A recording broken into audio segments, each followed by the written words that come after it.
I was once told by the chief executive of a large retail group that there's no such thing as stress. And if you mentioned it, he said, it would sweep through the workforce like a plague. Now, in a sense, he was right, because as any engineer knows, it's stress that an object is put under, and strain is the outcome.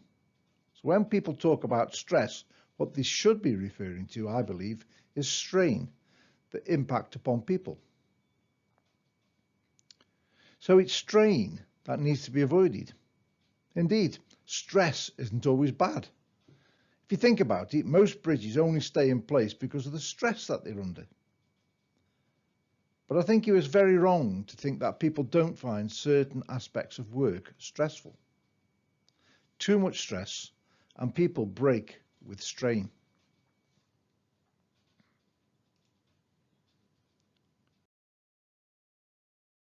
So if we consider the relationship between stress and support, and this is at work or at home, to make any difference, you can see that if there are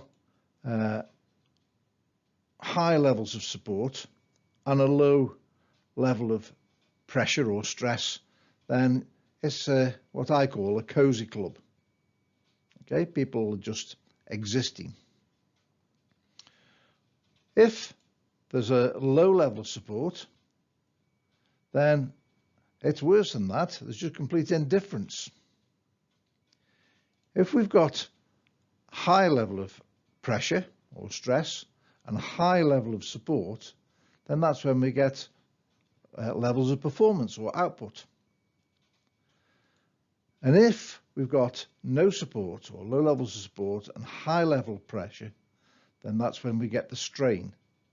So it isn't just about the actual level of pressure, it's to do with the levels of support that you receive.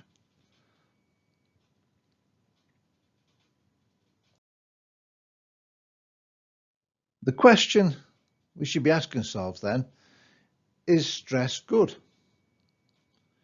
Well, the answer to that has to be yes. Without stress, things wouldn't happen. The bridge wouldn't stay up. But like when we strain an ankle because too much stress has been applied in the wrong place perhaps, it hurts. What's more, if we don't allow the strain to mend by relaxing or removing some of the stress, then the damage can be long-lasting or permanent. We don't want the bridge to collapse.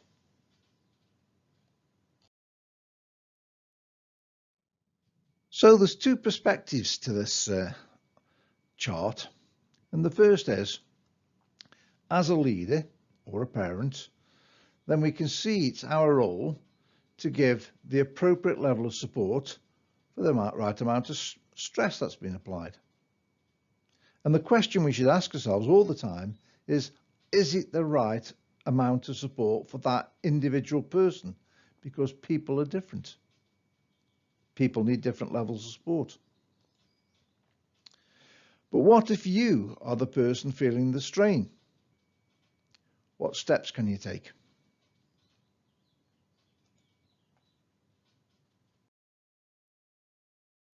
So how do I recognize strain personally? So for me, strain is exhibited by a muzzy feeling in my head. I can't seem to choose a course of action. I almost feel like I'm trapped. I think it's called vacillation. But for you, it might be something different. Now, as a coach, there's a couple of things on here that I see more often than others. Sleep problems, anxiety, and I think perhaps the other common thing that I see is social withdrawal. You just don't feel like doing stuff. I hear that quite a lot.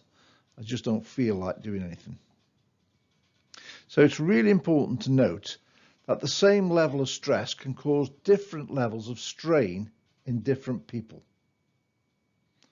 So I'll give you an example of that.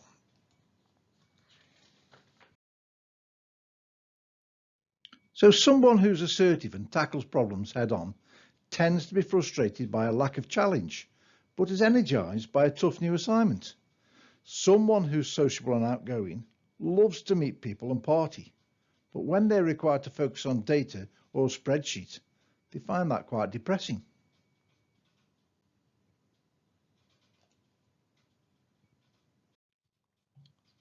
So, I'm showing strain. What next? Well, firstly, that simple statement is probably the most important when it comes to maintaining your health. You've spotted it. You've spotted that you're under strain. Very often, you are the last person to recognise it. Other people tend to see it first. I would say this, wouldn't I? But at this stage, it's really useful to talk to a coach. As a behavioural analyst, I believe that strain on our body occurs when we are doing something that doesn't fit into the image of who we are. It's almost like someone is asking us or forcing us to be someone else. You can't do that for a long period of time.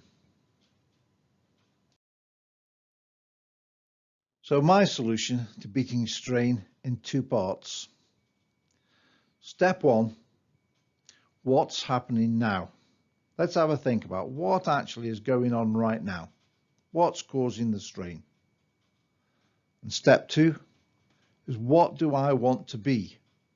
What's the ideal for the future for me? Big tip, don't try and do step 2 until step 1 is done properly. It's difficult to see the future when you're drowning. The past keeps flashing up in front of you. Tip number 2, doing something, in fact, doing anything, is better than doing nothing in this situation.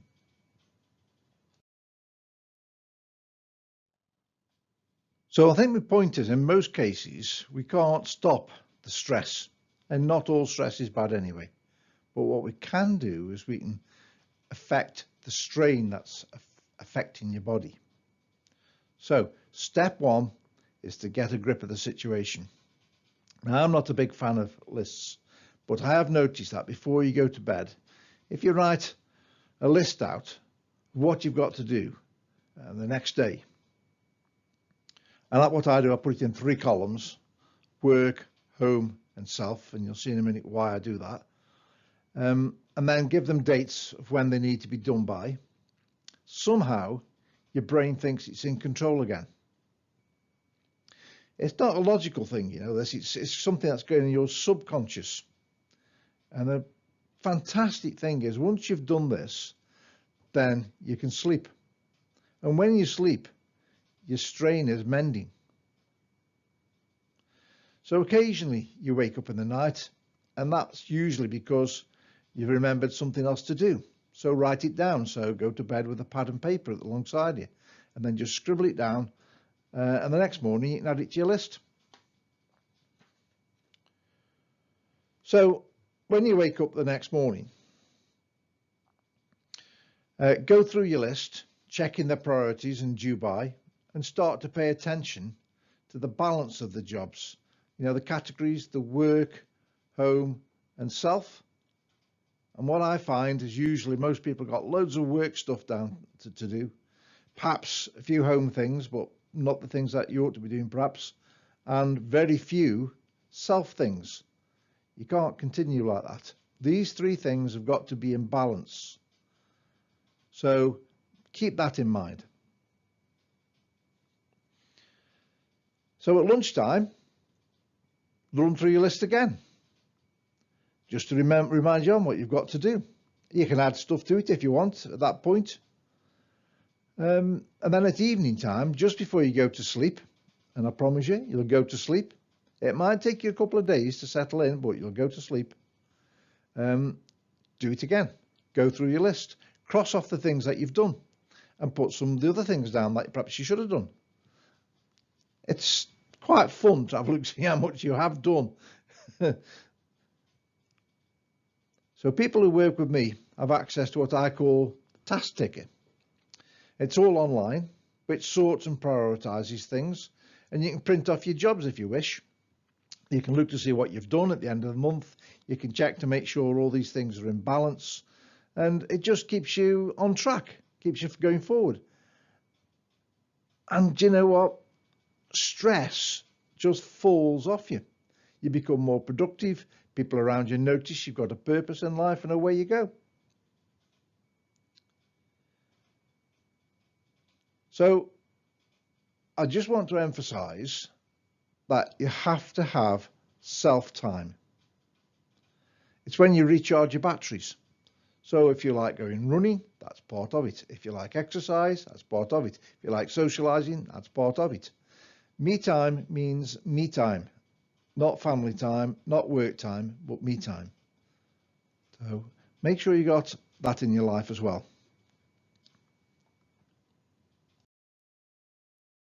So part 2, or step 2, how do you want it to be? Now, this is the key thing here is this statement. In an ideal world, what would change? What would it be like in an ideal world? Now, don't be afraid here. This is you're only doing this. You're not sharing this with anybody. What in an ideal world, what would your life be like? I'm not going to say it's going to be like that. I'm just saying, get in your mind, what is the ideal situation? Now, not just the specific, something that might be troubling you, the whole thing, the whole picture, your whole life. What would change? What would change? And then once you've written that down, think, okay, so what's at odds with my current life? And that is the cause of the strain. That's the cause of the stress.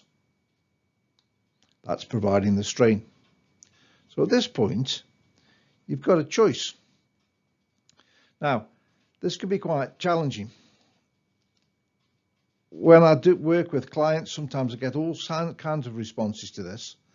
And it kind of extends from my partner's being cruel. Okay, so that's a tough one, isn't it? But it can happen. And to another extreme, somebody's really upset and stressed because the colour of the house is wrong. It doesn't suit them. And they get wound up about that. Now, to me, that isn't important. But to them, it is critical. It isn't what they don't see themselves living in a yellow house. So it affects their subconscious mind. So if you had a blank slate and the past didn't exist, what would you want your life to be? So forget about the past at this point, forget about that. Just write down what you would want your life to be like. No restrictions. And like I say, it can be quite scary, this can, but, you know, allow yourself to be scared. That's the only thing I can say here. Now, look, a coach is helpful here as well. I would say that, wouldn't I? But it's true. Somebody to talk to about this who understands is critical. So I'd say here, beware of dream stealers. And what do I mean by that? So a dream stealer is a person, very often who's the closest to you, who steals your dreams, steals your ideas, and it's usually out of kindness. They say things like, oh, I wouldn't do that. No, we can't do that, or things like that. They're stealing your dreams. And that is very often the biggest cause of strain, when you feel trapped and not able to make change.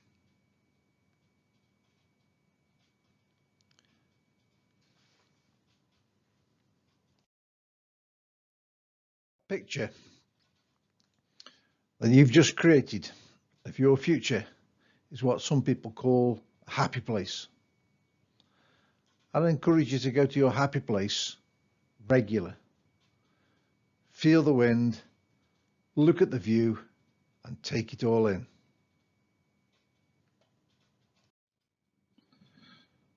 So I hope you found that useful. Try and use the list approach. Try and think about your happy place.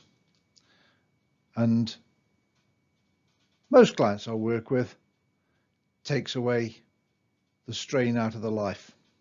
You can't change the root cause of it, but it helps you deal with it.